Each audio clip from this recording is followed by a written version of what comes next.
Hello everyone. দিনটা ছিল 4th March. ওই দিন ছিল আমার এক ননদের বিয়ে, তাই জন্যই হালকা একটু রেডি হয়ে সবাই মিলে বেরিয়ে পড়েছিলাম আমাদের ও বাড়ি যাবার জন্য। ও বাড়ি মানে হচ্ছে আমার শ্বশুর বাড়ি, যেটা উলুবেড়িয়াতে। সেখানেই যাব বলে বেরিয়ে পড়েছিলাম। আমি, মা, বাপি আর গুগুলি যাচ্ছিলাম।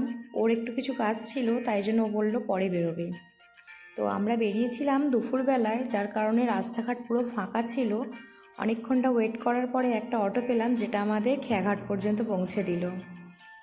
আর এখানেও এসে কিছুক্ষণ খেয়ার জন্য ওয়েট করছিলাম। তারই মধ্যে দেখতে পেলাম একটা কুলের গাছ।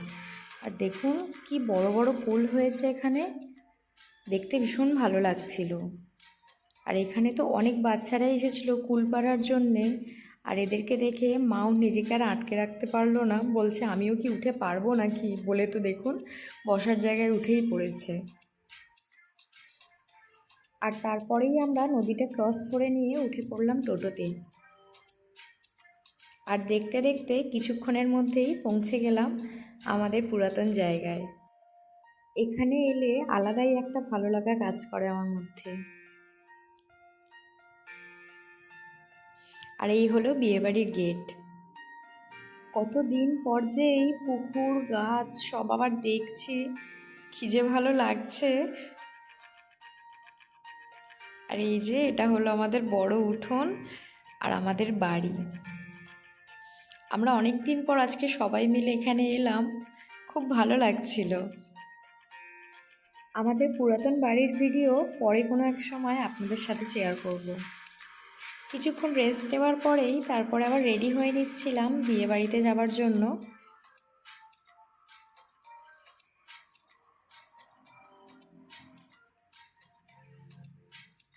তো এই যে চলে এলাম বিয়ে বাড়িতে। এটা হচ্ছে আমার এক ননদের বিয়ে হচ্ছিল, যেটা আমার হাজব্যান্ডের এক কাকার মেয়ে ছিল।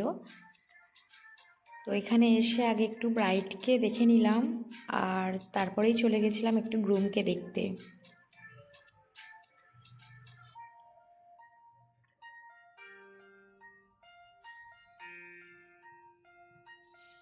আর এপাশে দেখি বিয়ের জায়গাটাকে কত সুন্দর করে সাজিয়েছে, দেখুন কি ভালো লাগছিল। আর তারপরে এখান থেকে সোজা চলে গেছিলাম আমরা খেতে বসতে, কারণ আমাদেরকে আজকেই বাড়ি ফিরতে হবে। আজকে আমি আর আমার হাজব্যান্ডই বাড়ি ফিরবো, মা, বাপি আর গুগুল এখানেই থাকবে। কারণ কালকে আমার একটু কাজ আছে, যার কারণে আমাকে আজকে রাতেই বাড়ি ফিরে যেতে হবে। আর গুগল তো এখানে এলে কোনোভাবেই যেতে চায় না, কারণ ওর সব বন্ধু বান্ধবী তো এখানে রয়েছে, তাই ওই জায়গাটাকে খুবই পছন্দ করে। যাই হোক, চলুন এবার খাবারের দিকে কনসেন্ট্রেট করা যাক। তো দেখলেন তো খাবারে অনেক রকম আইটেম ছিল, আর আজকের খাবারগুলোও খুব দারুণ হয়েছিল, মানে বলার মতো নয়, খুব সুন্দর হয়েছিল খাবারগুলো। তো শেষ পাতে আইসক্রিম নিলাম, আর বাড়ি গিয়ে ড্রেস চেঞ্জ করে আবার বেরিয়ে পড়লাম বাড়ি যাবার উদ্দেশ্যে। চলুন আজকের ভিডিওটা এখানেই শেষ করলাম।